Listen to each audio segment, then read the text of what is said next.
legs or your hands facing forward? Okay, so for those of you that your hands are facing your legs, your sides, watch this. I'll come over here this side. Enough attention. Okay, that's good. All right, cool. Now we're back. I'll just okay. Maybe I'm not. All right. Go like this, and now watch what happens when you simply turn your palms out. What happens to my shoulders right here? Ready? Watch.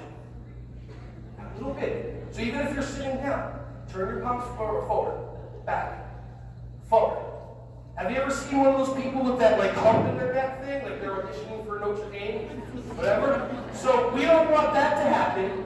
So what we do is, if you focus when you're paying attention, when you become present, turn your palms forward, and then your back all of a sudden straightens out.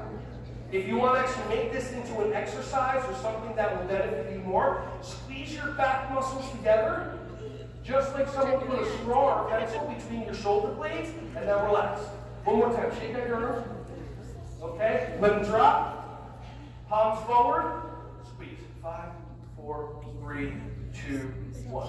That's it. That little bit right there. Have a seat.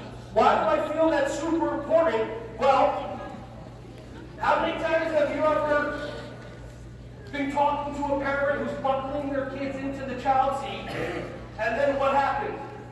They hand the kid an iPad or they hand the kid something, and their neck, it's like they might as well hand the kid the iPad, and it's like the kid's neck muscles deactivate, boom, like that. And then now their neck for the next 10, 20, 30 minutes of traffic, their neck is stretching. That's not going to help these kids.